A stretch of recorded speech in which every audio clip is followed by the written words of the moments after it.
where a lot of people want to share stories about Izzy.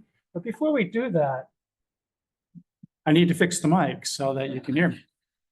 I'd like everybody to just shut your eyes for a moment and take in what you've just experienced.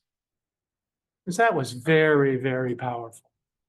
And we're going to hear more powerful stories in a minute, but let's take that in first.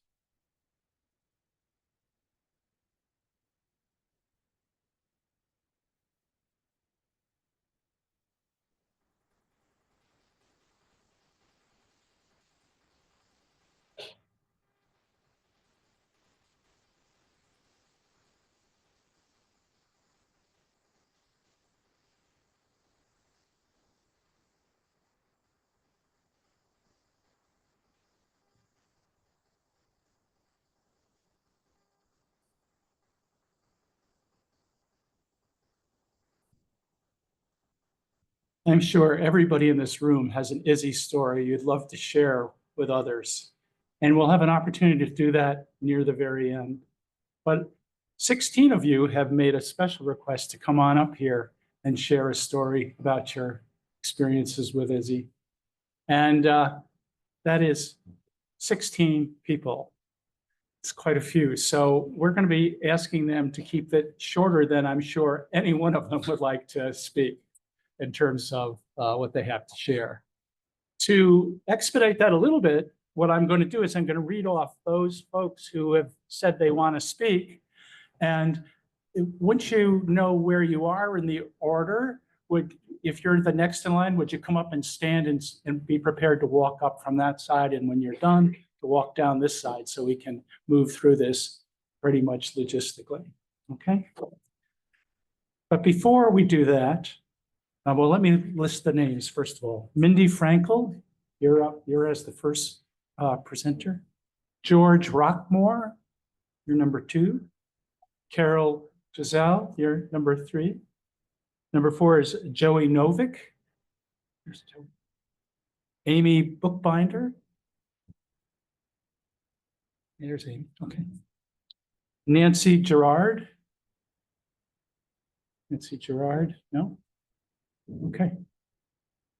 Ira Brick. BJ Loney. Jim Wolfson. Johnny. I could never do your last name justice. Bridget K. Brown. Okay. Lisa or Dan? Which of the two of you are coming up? Lisa is. Jonathan Golding. Carolyn Finch. Carolyn Finch here. Barbara Ann Michaels. And then someone you may have heard of, Laura Abundance. Okay. But beforehand, we have someone who wants to share one short piece here. Chris. Hi guys, I'm Chris, and I will probably have the shortest talk of this afternoon, and I'll also, okay. Yep. And I'm also going to have the most recent story with Izzy. So Izzy was a quirky dang guy, and a lot of his friends were really quirky. So one of my quirks is that when people pass, they come and talk to me sometimes. So this morning in the meditation, Izzy came and he had 2 commands for me. One, he said, this is really the way it is. He said, we're just surrounded by angels. And just like, as you're walking through life, you just got them all over the place. And he really, really, really loves it and wants to tell everybody, enjoy your angels. You got them all around you. The second thing he said was, you know how some people leave a feather or leave a, like, they're there because you see a butterfly or something? Here's his gift for you guys. If in the next few months you have an unexpected belly laugh, it came from him. Thanks, Chris. Mindy, you're up.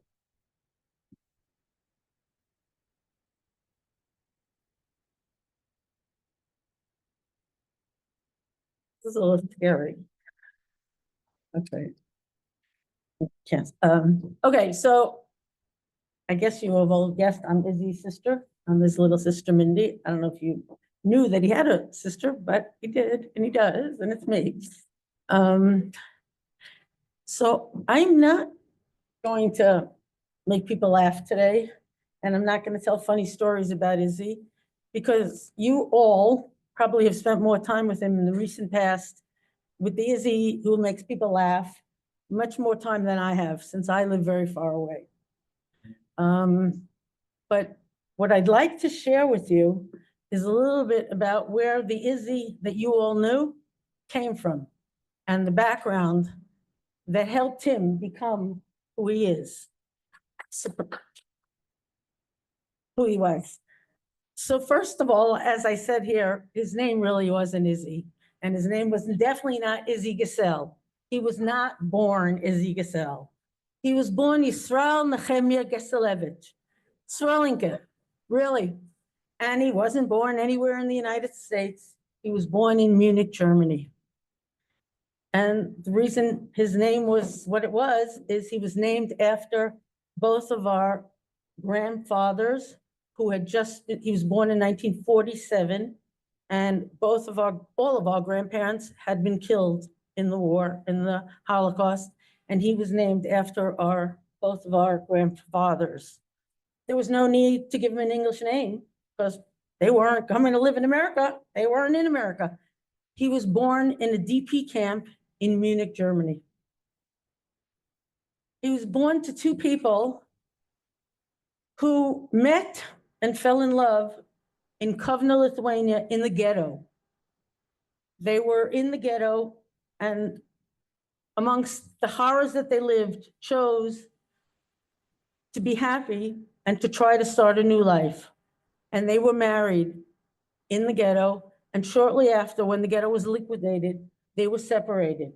Our father was sent to Munich, Germany, to Dachau concentration camp. Our mother was sent to Stuttgart in Poland. They miraculously survived. And unbelievable that they both survived, and did not know one didn't know that the other had survived. It's a long story, so I only have a few minutes. I'm not going to tell that story, but they eventually found out that they were alive, that they were each alive. My father was liberated in Munich by the American Army, and my mother made her way, again, long story for another time, to Munich, Germany.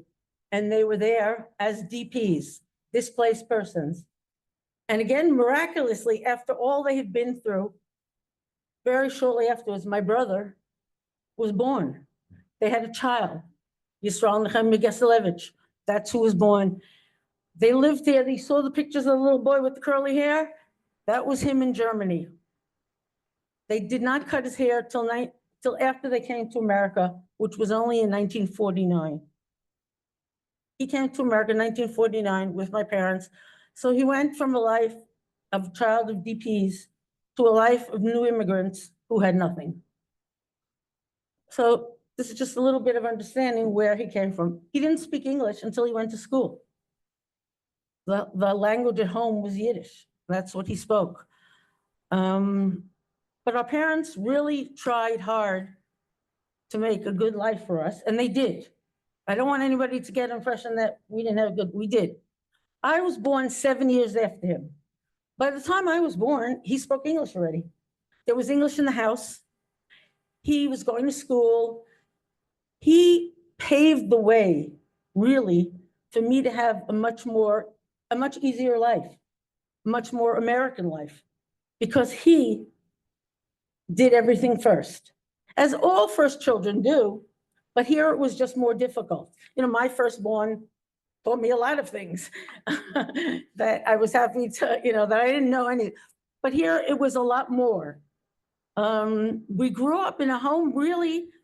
My husband, when he met me, said, "You don't live in America, you live in Lithuania." And I thought I lived in Brooklyn, New York.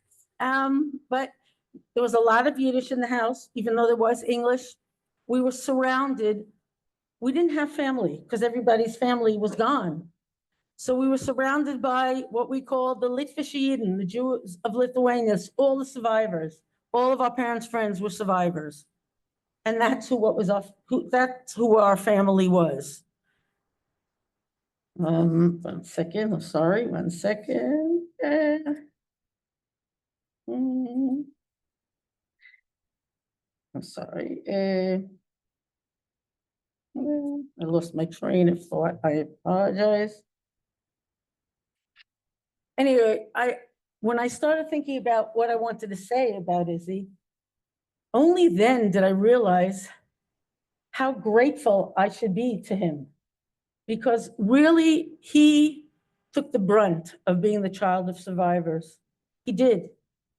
And I kind of, came along and saw it differently than he did. But he was able to take, or again, I don't want you to get the impression that we had a sad house. It wasn't a sad house, and our parents were great people. But everything they went through, took its toll. It was there. And he was able to take that, everything that he had in his early childhood, and decide to choose to build a life of happiness and making other people happy and having people laugh and making people laugh. And I think that is just an amazing thing to come from really a very difficult background and become what he did and make all these people laugh. I just want to share one more thing. Last summer, we had the most amazing opportunity. I went with Izzy. We went to Munich, Germany. And we spent a week. And Izzy was able to we found the building, it's not a hospital now. Again, he wasn't born in what was considered Germany. He was born in American occupied zone of Germany, to DPs, to displaced person. He never had a birth certificate. He never had a real birth certificate because he wasn't born anyplace real. Just like he didn't exist kind of thing. But we went back there and we spent a week and we were able to see where he was born and where they lived. And we went to Dachau and we learned a lot about our parents and our grandparents.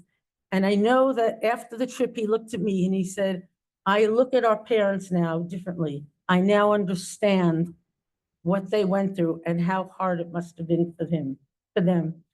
And again, I think that will forever be grateful for him to have led the path for me and to make my life easier and to turn his life into making everyone else's life a little more fun.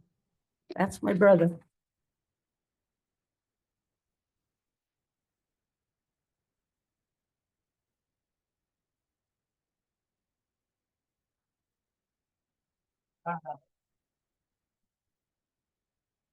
I'm Carolyn. No, that's okay. No, it's for the people who are out. Oh, okay. It's the Zoom for the Zoomer. Forgot about Zoom. I'm Carolyn Finch. I am a speaker. I started out in the New England Speakers Association about the time Izzy did. We kept in touch for a while. Then we separated, as many of us do. And I had a spring fling fashion show every year, all day long. And he did assist me for 3 years that we were doing that. And he was even much more of a highlight than the fashion models and everybody else. He always said he had a P in his PhD. He told me I had a PF without a dissertation. Izzy and I reconnected during the Hartford Springfield Speakers Group. And it was probably one of the things that was good for both of us because we were in the middle of our speaking at that time and we were still growing and it was great to reconnect. I know he had been ill for a while and like everybody, when our friends are ill, we hope it's not going to be the end. But we know it's not. He's looking at us right now. And I agree that every time you have a belly laugh, you will remember Izzy. Thank you.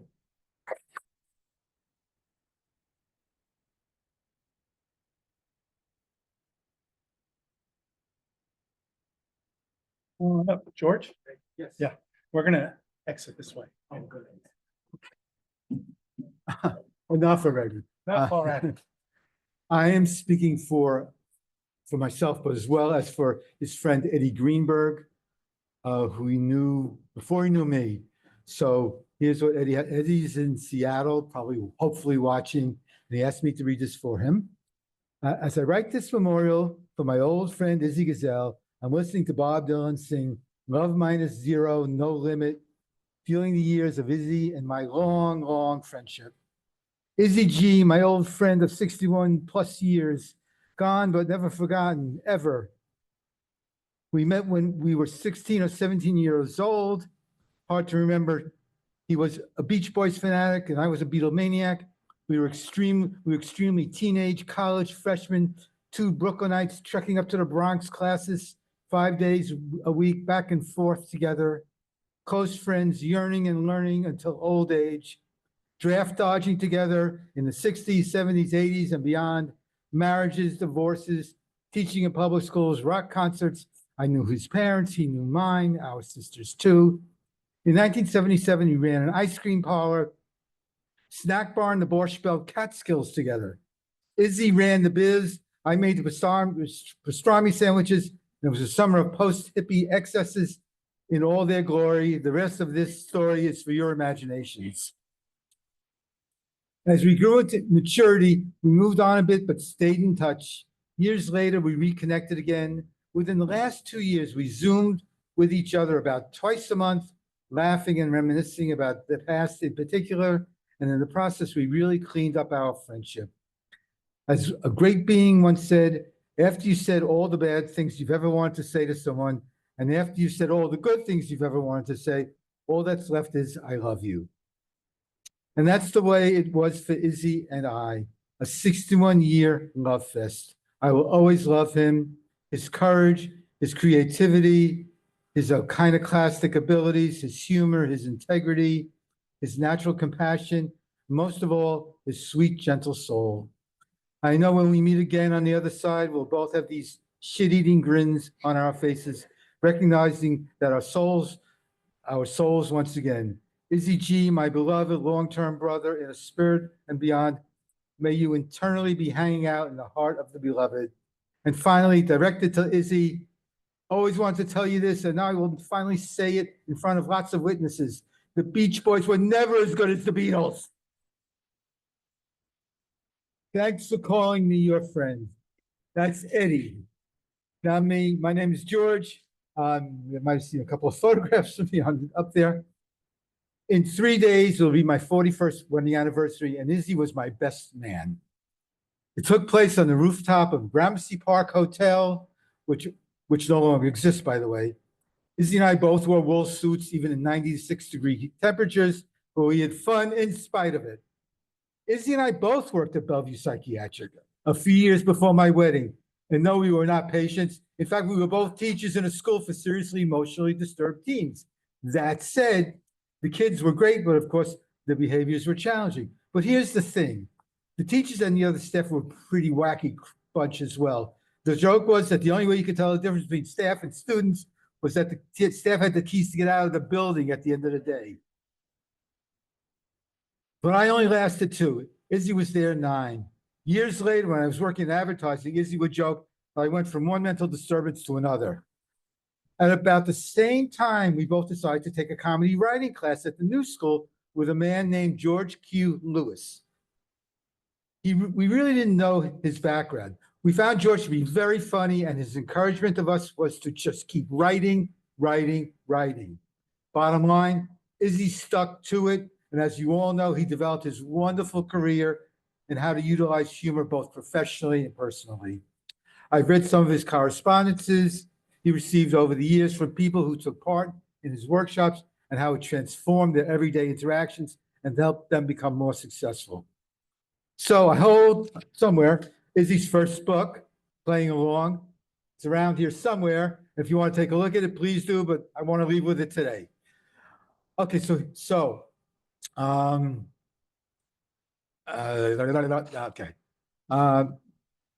Thing about long relationships is that ones that extend out over many, many years, you take different paths and trajectories in your life. I moved to Berkeley, Izzy stayed in New York, and then on to Massachusetts.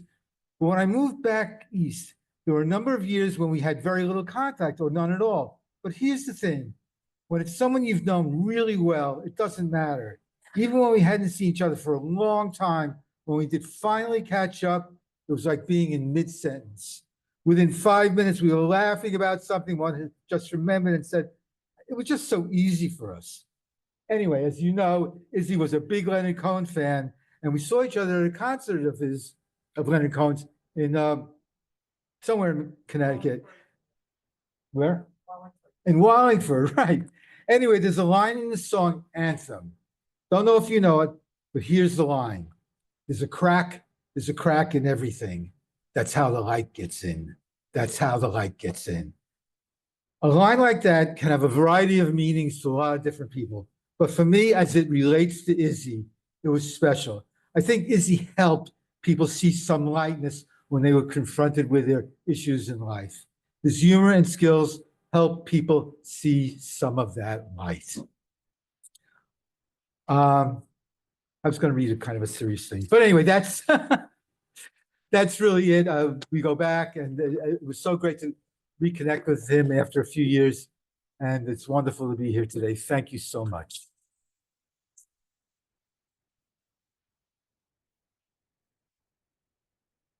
Thank you. So there's a saying from the Talmud, which is when 3 more people gather in my name, I am here, hineni. And that is, we are all here because of Izzy, and he is still present. So I met Izzy, I'm Joey Novick. I met Izzy on the stand-up comedy club circuit in the early 80s, working comedy clubs up in the Northampton and Massachusetts area. We became friends. And then as you do, we kind of parted. And then early, I guess it was 96 or 97, I took that improv class with Martin DeMatt at the Omega Institute in Rhinebeck, New York. And there I saw my old friend Izzy. And from that point on, we connected. In fact, it was Izzy who was the first one who told me about the Applied Improv Network. And that's how I got involved. And getting involved with the Applied Improv Network is a wonderful, wonderful group of people. And being an improviser, and I became an attorney late in life, and I made a decision to write a training manual about using improvisation for lawyers, okay? So I worked with Izzy. I called upon Izzy because I have ADHD, I procrastinate, and I wanted someone else who might have the same thing. So we worked on that a lot of times, and we met regularly on Zoom for quite a long time. But the story that I'm going to tell is from the Stony Brook Applied Improv Network conference, where Izzy and another wonderful improviser, Matt Weinstein, were doing a program on stage where they did one improv game after another. No one knew more improv games off the top of his head than Izzy Gesell. I mean, that was one of the reasons why I connected with him, because I would get a lot of the games, and it just get the visual, okay? Get the visual. I'm bald, gray bearded, glasses, and chubby. Okay. There was a group of people at the AIN conference who always mixed the two of us up. Okay.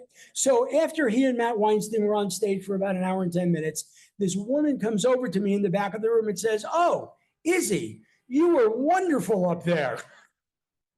You were funny. I loved your games. You were fantastic." And I said, "Well, no, I'm not Izzy. I'm Joey. Izzy is my friend." And then the woman says, "Oh, Izzy, you're so funny. You are so funny."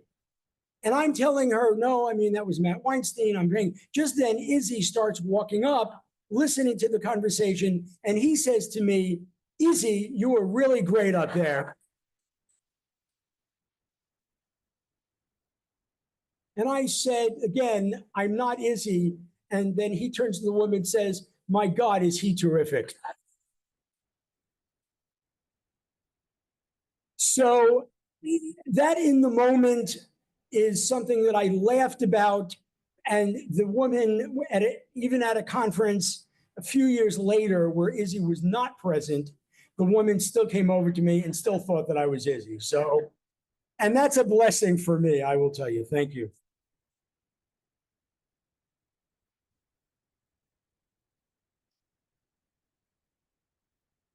Thank you, Joey. Now we're going to hear from Carol Gesell.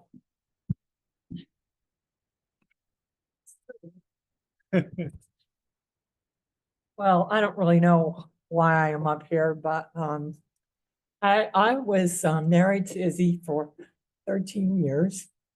And initially, I was just going to get up here and say, hey, thanks for the memories.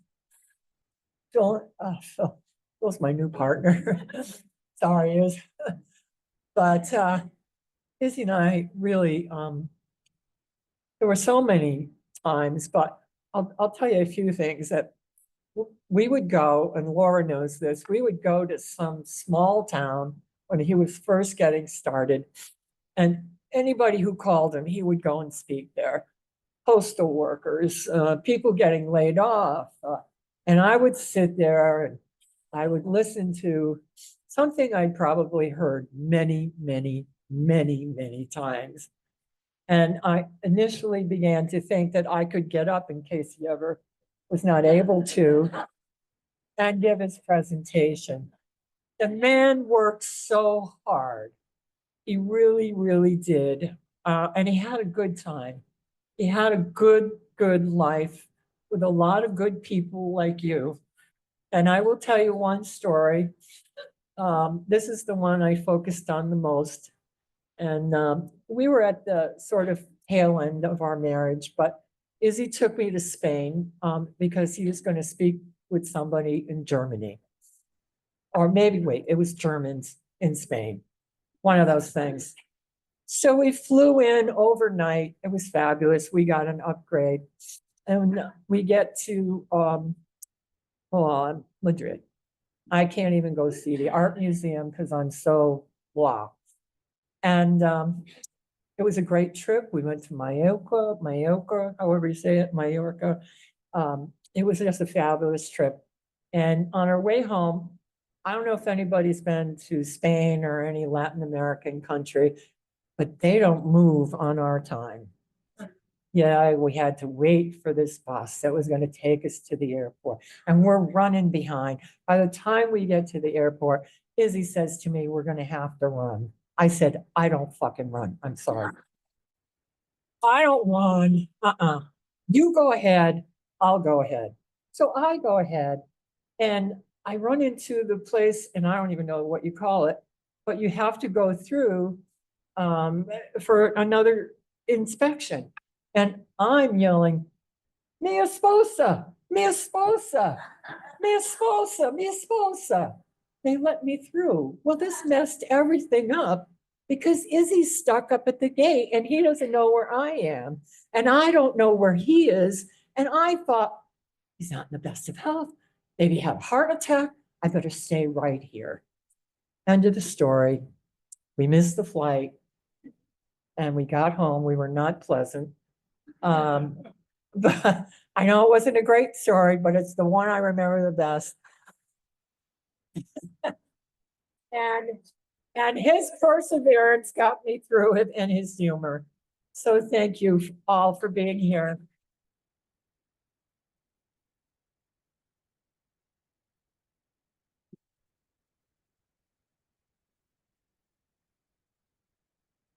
Next, we have Amy Bookbinders. There she is. And then after her will be Nancy Gerard. Is Nancy Gerard here? That was the one. Okay. Then it's Ira, you're up next.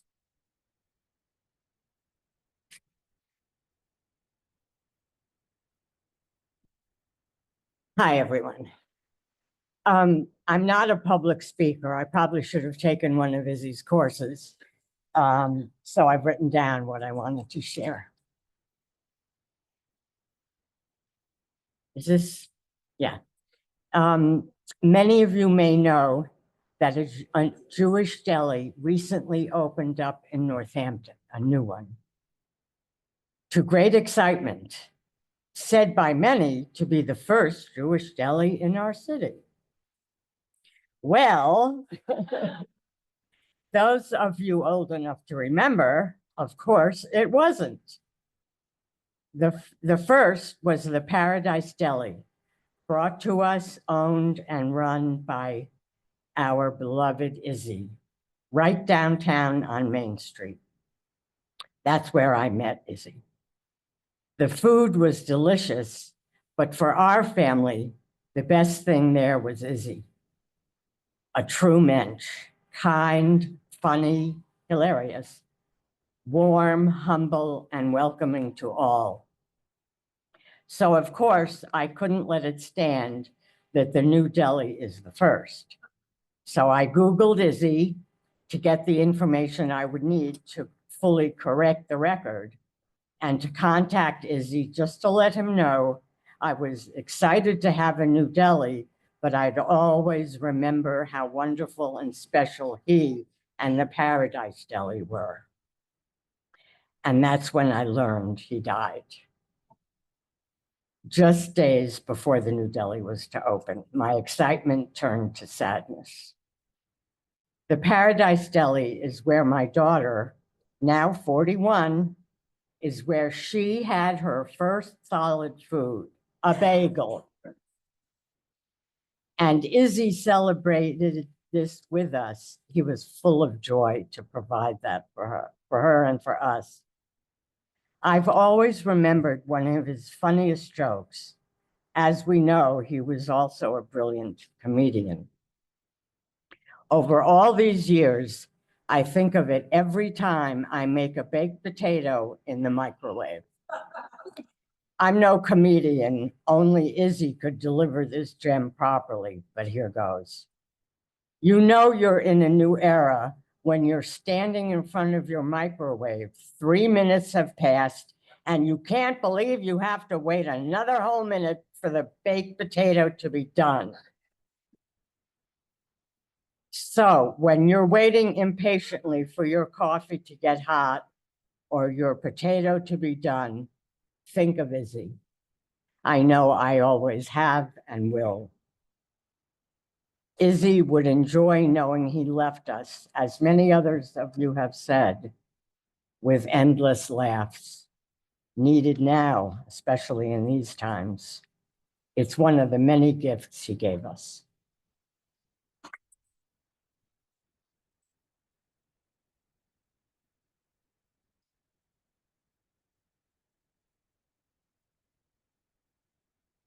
Hi, I'm Ira Brick, and I met Izzy when I started a program at UMass in '93 that helped family businesses in the area would put on educational programs, and he was one of the people that we had hired the most. I think Ingrid Bredenberg was one of the few that I hired more.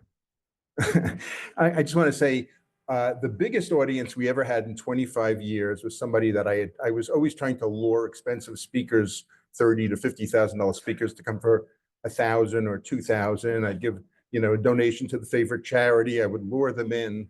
And so I got Dan Pink. I had worked on him for many, many years. And I thought, who could be the opening act instead of the usual banker, insurance, law? And I got Izzy.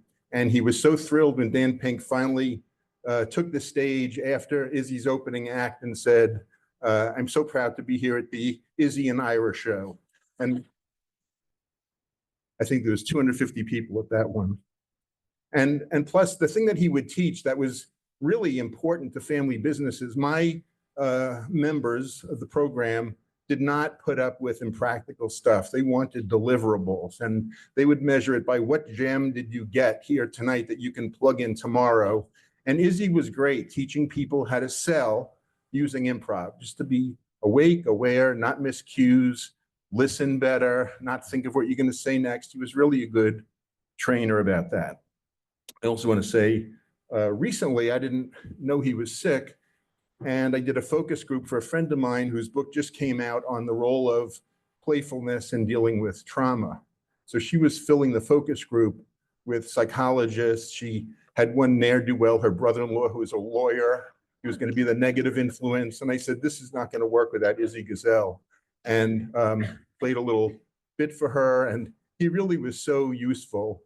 I wondered if he was not feeling well, but I decided it was just bad Zoom lighting. But I heard just days after that he was sick. But he was super helpful. And the book just came out by Monica Blum. Lastly, I always had roundtables at the Family Business Center. We had several running at the same time. I would always try to get 14 people signed up for a group so that we would net 10 or 8, or, these were busy people. And even though they signed, I'm going to come hell or high water, sometimes you get 6. The 6, the 5, the 4 were so much better than the 10 to 14 people. So I said to Izzy and Jane, my friend, would you like to just have 3 people in a round table? Izzy and Jane called it mastermind. I called it lunch with Jane and Izzy. And we would just get together and just have super honest discussions, talk about how we were maybe not succeeding in what we were trying to do. I remember one time I was sitting at Essalon and I was so depressed about everything that was going on. And the two of them were just so honest. It's like, I can see that you're really depressed. You look pathetic. And it was so comforting to me to have 2 people that could just not blow smoke up my ass when I was feeling so bad. So aside from Izzy being a funny person, he also was, as several people said, Mensch, he was just a really good person to share yourself with. And I will miss him too. Thank you.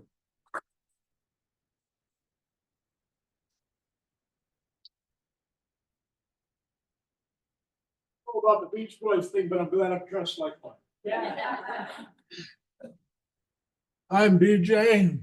I met Izzy 25 plus years ago. We were both attending, thank you, a training session on one of these personality profiles.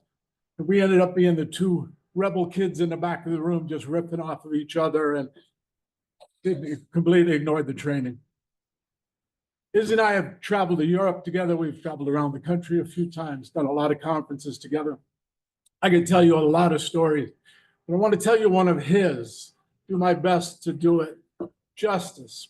Some of you will have heard it. And Izzy swears it's true. A woman rushes into a florist. She says, you sent the wrong order. She's a lawyer moving into a new location. She said, the flowers that showed up said with the utmost sympathy. The florist thinks a minute and starts laughing. She says, how can you find this funny? He says, well, you got to realize because of that, somewhere at a funeral, there's a banner that says, best of luck in your new location. So that's what I'd say to my dear friend, Izzy. Izzy, best of luck in your new location.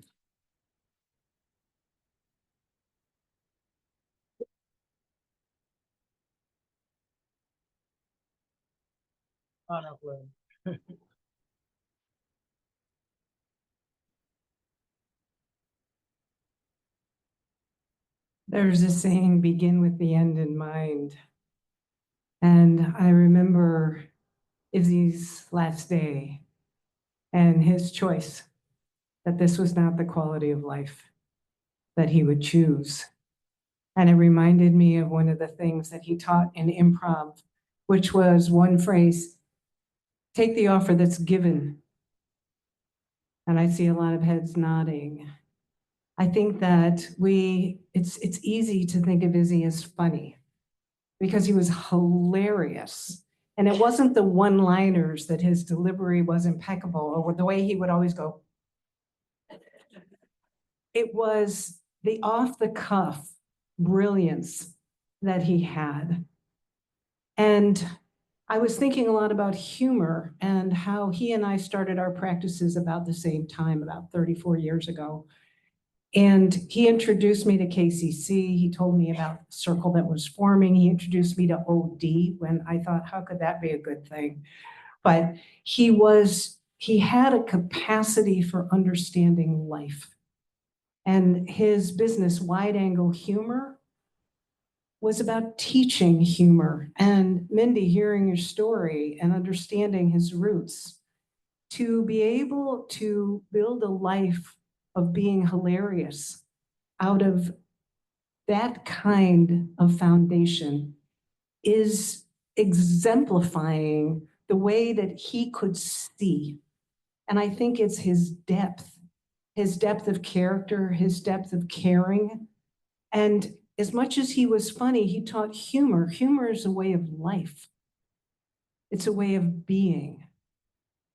And hearing that he was working as an ice cream man, that's Izzy, our good humor man. We love you.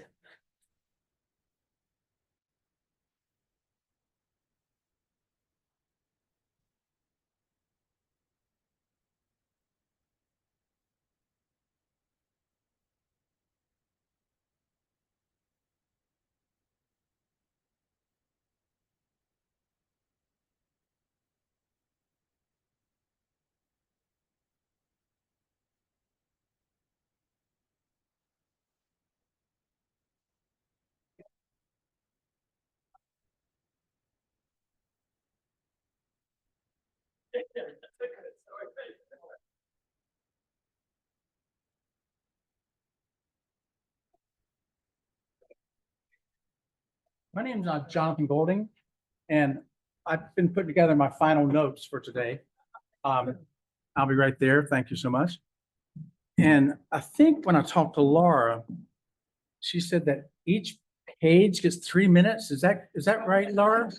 I just wanted to double. Is that right? Okay, okay.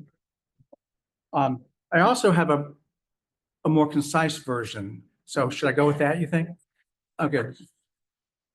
So here's how it goes, because and I wrote this and I said, over the career of me working in organizations and running leadership and team and culture change kind of workshops around, I've been fortunate to work with some very talented co-facilitators.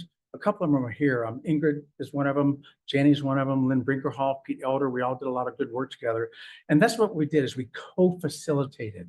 So we each take pieces and do a piece. Other person does a piece. And it's good for people to kind of get a little variation on that.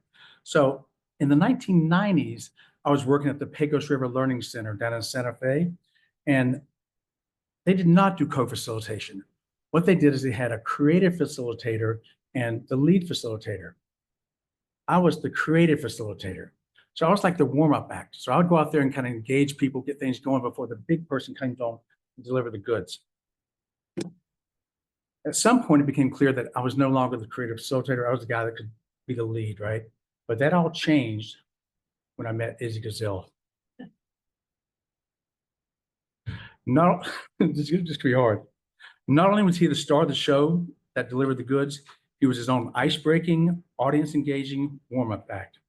He also handled the program transitions, he did the wind downs, he did the debriefing, and he did the whole integration of learning. For instance, when we did programs together, here was my role. Ladies and gentlemen, it's my pleasure to present to you the one and only Izzy Gesell. And then I walk off, and then I just kind of watch there and wonder,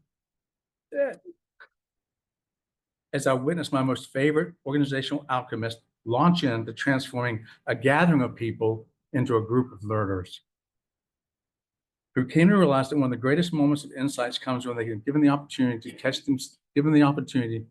themselves in the act of being themselves. To learn to laugh at themselves became a learning opportunity.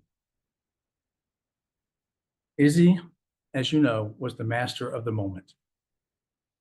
He had this uncanny gift of knowing what to say, how to say it, and when to say it. Now, I'll say the sessions that we presented were usually primed for success. He joined me a couple of times at the Basketball Hall of Fame, doing some group stuff. We also facilitated a number of fundraisers for nonprofits in the Cape Ann, North Shore area. You saw one of them, improv and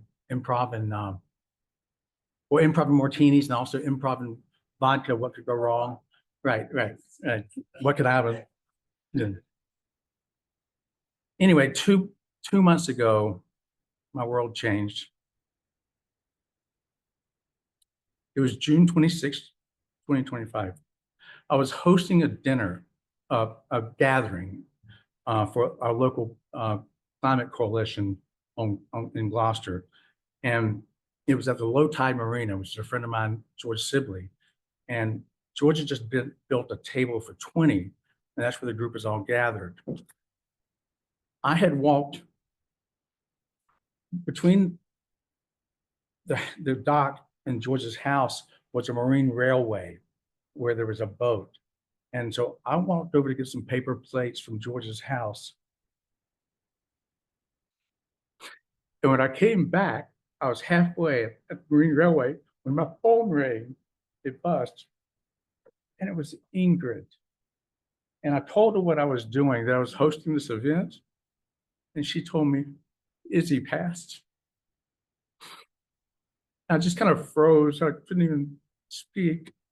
And Ingrid, in her wisdom, she just said, compartmentalize. You know how to do it. Go back and host. So I did that. And I had a restless night that night. I mean, I knew Izzy had some heart issues. I knew he had a pacemaker. I knew he obviously carried some extra weight. You know, he'd been through some rounds of chemo. He spent time in the ICU. He was off and on a ventilator. But he recently transferred from Western Mass to Spalding, right? And there was talk about him going back home. And then I got the phone call from Ingrid. But those of you who are gathered here, you know that Izzy was a resilient, bounce back kind of guy. He had an unmatched positive attitude. He made a living by what he does best, by being himself. You know, he'd bring out the best in others and with joy and insights and laughter. Izzy was the original ahas through ha-has guy. I like that ahas through ha-has. So I got a copy of his book and I created my own ahas through ha-has course. And I put it on for 9X Corporation at the Marlboro Training Center. I ran one session, ahas through ha-has, and they never invited me back.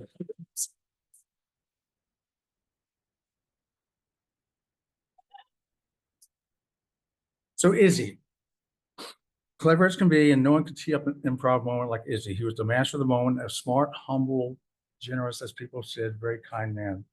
So I want to leave with three closing thoughts. Laura, how fortunate Izzy was to have you. It's pretty obvious you were his missing piece. Some of my happiest times when you and Izzy stayed at Tuna Wharf and we did the workshops. Secondly, how fortunate we all are to have lived in the time of the Beach Boys, the Beatles, Bob Dylan, John Prine, Jimmy Buffett, and Izzy Gesell, right? And thirdly, several people have mentioned KCC, that's Apollo Consultants Collaborative.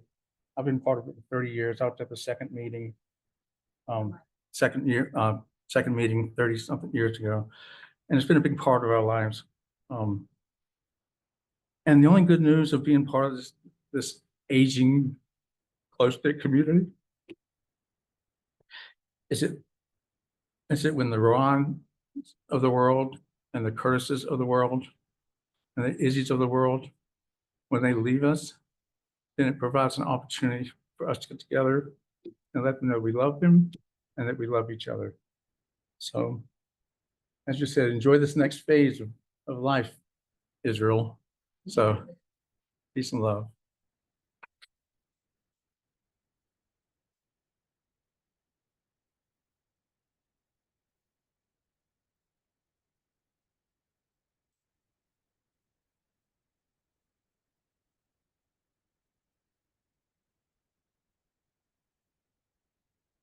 They say one of the first signs of aging is you forget what the hell you did. So I don't recall signing up to do this, so I'm gonna credit as per the speaker before us who said that Izzy was here and had, the belly laugh thing, is that Izzy actually called me to be here. And the reason I say that is that I was blessed to be Izzy's financial advisor. So it must be Izzy, because the only thing I can think of is Izzy was the most brilliant financial mind I've ever met. Because only he would be able to tell me that. So, but Izzy was a wonderful friend, and I'm so glad to be here. My mother just passed away a few months ago, and we had a memorial celebration for her. And we all should wish that we had this many people that love us. And if we did, absolutely, we would be here with them. So thank you.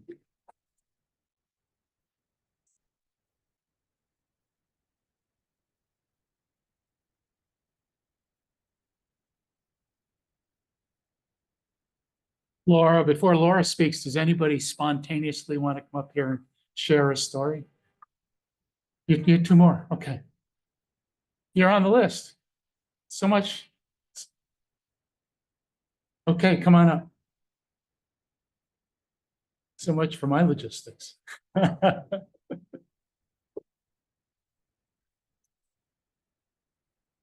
Thanks. Hi, I'm Bridget Brown, and I've only known Izzy since 2018. We met at an Applied Improvisation Network conference at the Northeast Conference. And I had just opened my business at the time, and we set out to create a course together that we would co-facilitate around gender discrimination, because I wanted to do that topic as I had just come out of a gender discrimination situation at my last job back in St. Louis, and I had relocated to Connecticut. And I loved working with Izzy. I loved his mind. I loved the way that, I saw things one way and he had ideas and questions and great reasoning and everything else. And we could never sell the course, unfortunately. So it didn't really go, but it was really good. So if anybody's looking for one, call me. But the thing that I loved about Izzy, and the reason that I'm so sad, is whenever I would call Izzy, even if we hadn't talked in a while, he was always so happy to hear from me. He was one of those people that saw you, all of you, for who you truly were, and accepted you, warts and all. And when you're someone that has often gone through life feeling unseen, those are the people that are really special, because they remind you that you're really special. And that was Izzy. Thank you.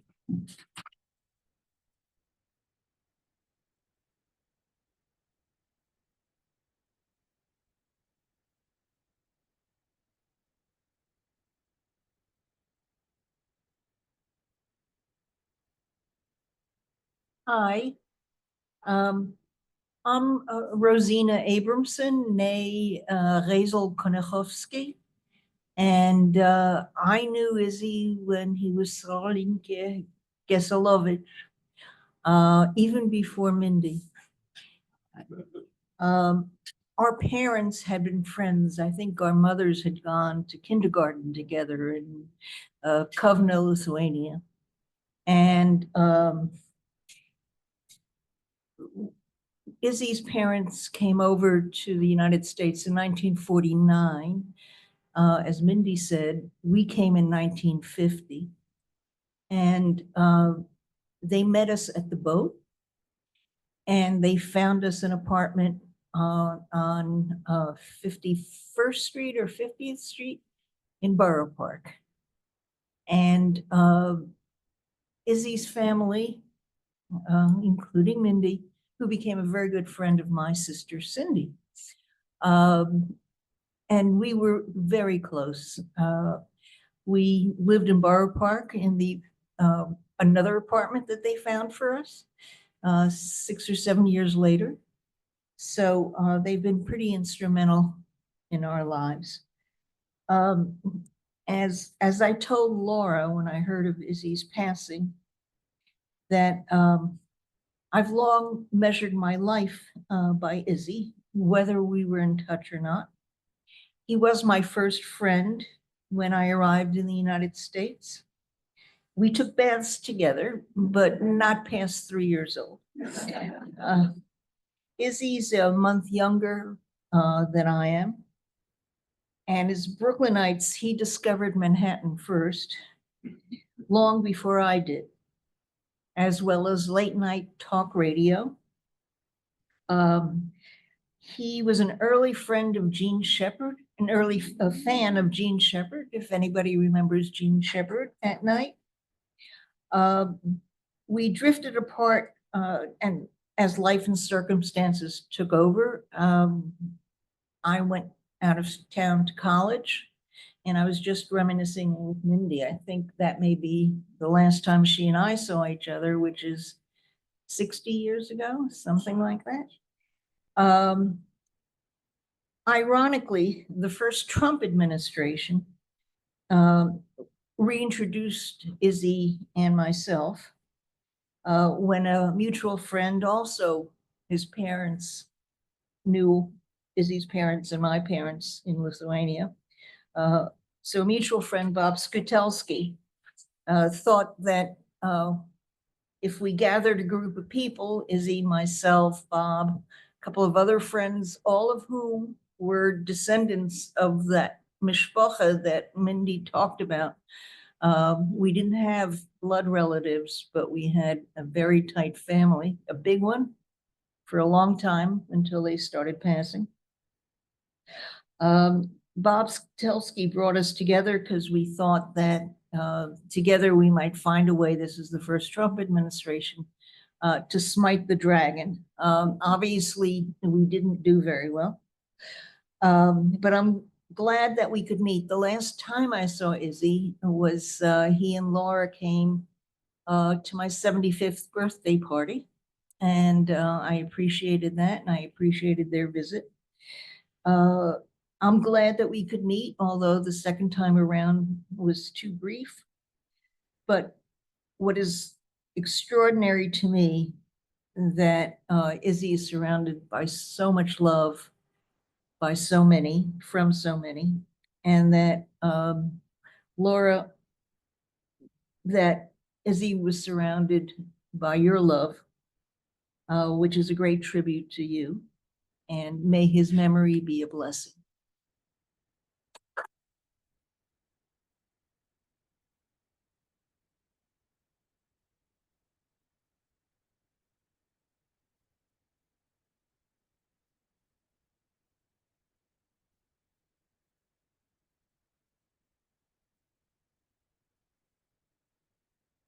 Hello. Hello. Thank you. My name is Barbara. I am a friend of Izzy. And one of the things that I invite us to get present to right now, I know him from the improv world, from the facilitation world. I know him in a business context. I actually met him on LinkedIn, which didn't exist when he was born, nor did the internet or any of the other ways that he and I have become close. Let's get present to the fact that Izzy's voice has been heard internationally. We all feel very intimate right now. We feel super close to each other. If you've hugged Izzy, you can probably feel it in your body. There's people on Zoom right now. Shout out to all of you too. Izzy is beloved and has friends on every continent. He's influenced people all over the world. And if you think about all of the people who he's done a workshop for and the ripple effect through them, whether it's a ripple effect through that person's family or their professional life, there are people in Africa, Asia, Australia, South America, Europe, who deeply love him and whose lives are different because of him. And so just for us to realize the vastness of his ripple effect, I'm kind of standing here on behalf of his ripple effect in a way.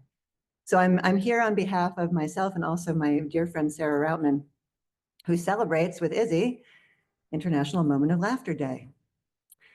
And this is what she has to say. She lives in Minneapolis, so I'm speaking on her behalf too. Izzy will always be synonymous with International Moment of Laughter Day in my mind. When I first reached out to him as a brand new laughter yoga leader, I never imagined that one simple call would spark such a meaningful friendship.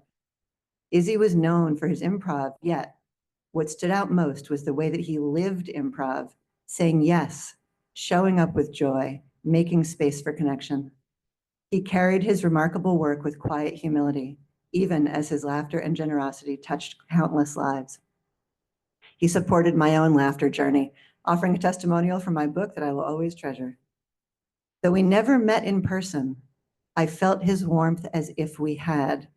Each year, as I carry forward his joyful holiday, which is International Moment of Laughter Day, she carries forward his joyful holiday. I know that Izzy's spirit will keep people smiling, laughing, and saying yes to life, for that is the beautiful blessing he leaves behind. And that is from Sarah Routman in Minneapolis. Izzy and I tried to meet in person. We really did. It would be like, I'm in this part of the country. Me too. Is it going to work out? No, not this time. So we actually never met in person. But we had these Zoom calls and we had these phone calls. And even though we didn't get to hug, I felt so seen, so known. He took me so seriously. He believed in my dreams with me, all over Zoom. His face and my face, his heart and my heart. Because, I mean, thanks to technology, that was even possible. So I wanted to appreciate him for being able to bring that much presence, no matter the context, international, local, in your face, on a Zoom, on the phone, anywhere, that much presence and connection and true unity with another person. And I carry that forward, and we all carry that forward. So here's the fun part, right? I'm a facilitator too, like Izzy. And I did a facilitation game recently with some people where we just wrote down, we were writing letters to ourselves and wrote down some really joyful tidbits for people to leave behind. And the invitation was, leave these things in public where someone will find these lovely notes. So then I arrive here and I see this pad and paper. And it says, fun fact about Izzy, he loved sticky notes and collected many of them. Feel free to take them. I happen to have brought here today 4 sticky notes. And I didn't even know that he had a sticky note thing, like full on thing, because there's piles of sticky notes over on there. So I'm going to read you these because even though they came from someone else, I feel like when I read them, I realized I had them on me. When I read them, I thought, oh, I feel Izzy's heart in these. And you will too. My invitation to you is all those sticky notes on there, take them with you, write super sweet things and hide them in public because you know he would love that. And somebody will get the message, just like anybody he touched is going to get the message from somebody else eventually. So these are the things. These are the true Izzy things. They were written by somebody in a workshop weeks ago. You don't have to be perfect to start. Absolutely believes that. One day you'll look up and see the person you love, and they will have already been looking at you with love in their eyes. You're right on time. And you are enough. And I thank you, Izzy, for being able to share your love by absolutely any means possible, digital, physical, spiritual, humorously, seriously. Thank you for your legacy of love.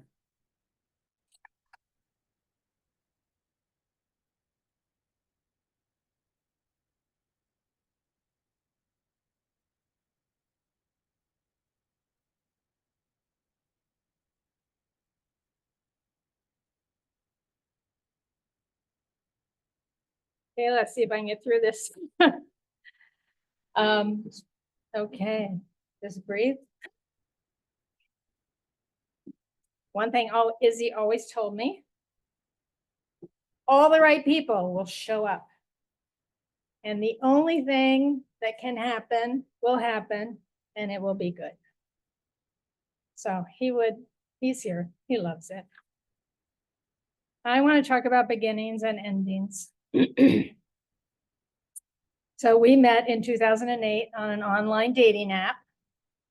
And I recently found my online profile. And this is who it said I was looking for. About you. You're not looking for your better half, just a companion on life's journey. You're strong, kind, smart, adventurous, and have a big heart. You don't have the entire future planned out, but are interested in seeing how it will all unfold. You value honesty, are financially sound, and wouldn't mind helping me shovel snow off the driveway. You like to travel and have had relationships that work. Size, shape, and age are not important, but you do have a great smile, warm eyes, and love to laugh.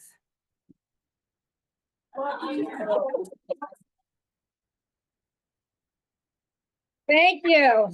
I think we call that visualizing, manifesting, and it was all him. We spent 4 years long distance driving back and forth between New York and Western Massachusetts, 3 hours each way, and it didn't matter.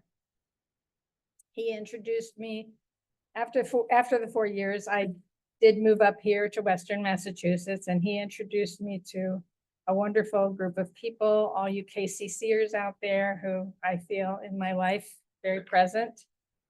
All the other friends we met along the way. We got to travel. We had some wonderful trips, Paris and going down in a river cruise in Europe last year, the Bahamas, all kinds of big city adventures.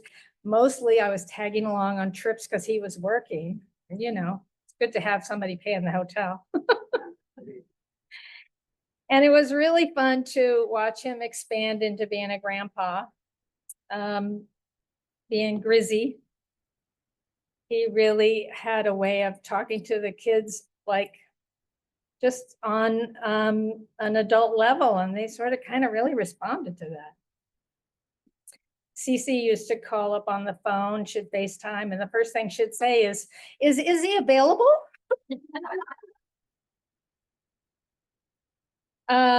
10 years ago, he really changed my life in a huge way. I'm an artist, and we were riding in the car somewhere, and he had this offhand comment. Have you ever thought about doing a brain with your art? Brain? That's a really interesting idea. No, I had never thought of that. So I did one, and then I did a second one, and then I did a third one, and that was 10 years ago, and I only do art focused on the human brain now. And I've built quite a business and have, you know, followers who love my work and buy my work, and it's been quite an adventure and wonderful. He was always supportive. Anytime I wanted to try something new, he was there. Yeah, go, go, go. Don't be afraid. And he really had the ability to listen and always be introspective. And I tried to learn those skills. It was a lot harder for me, but I tried. I really want to talk about his ending because I know it was surprised a lot of people that he left the planet. And he was shy about sharing his health challenges, but he had had some challenges in the last couple of years. He had an underlying cancer condition, and he developed a neuromuscular condition that made it difficult for him to swallow and breathe. And he spent the last month of his life in 2 different ICUs. He was intubated 3 times, couldn't talk, couldn't eat. And eventually it came down to making a choice about whether he wanted to be hooked up to a ventilator on a more permanent basis or whether he was ready to let go. And he really thought about it. I mean, he wrote everything in those final days, and I have pages and pages of him thinking about it, asking every nurse who came in the room, what would that be like? Would I be able to do this? At the end of the day, he decided that he had done enough and that he could be ready to go. And on his very last day, he somehow orchestrated having a room full of people. There were 5 of us in a hospital room around his bed. telling him jokes. And he's laying in bed. He's already made the decision. We know he's passing. We don't know how long it's going to take, but he was having full belly laughs. He was enjoying hearing these jokes.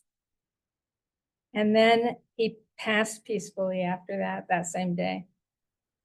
I personally am extremely grateful that he got to make his own decision.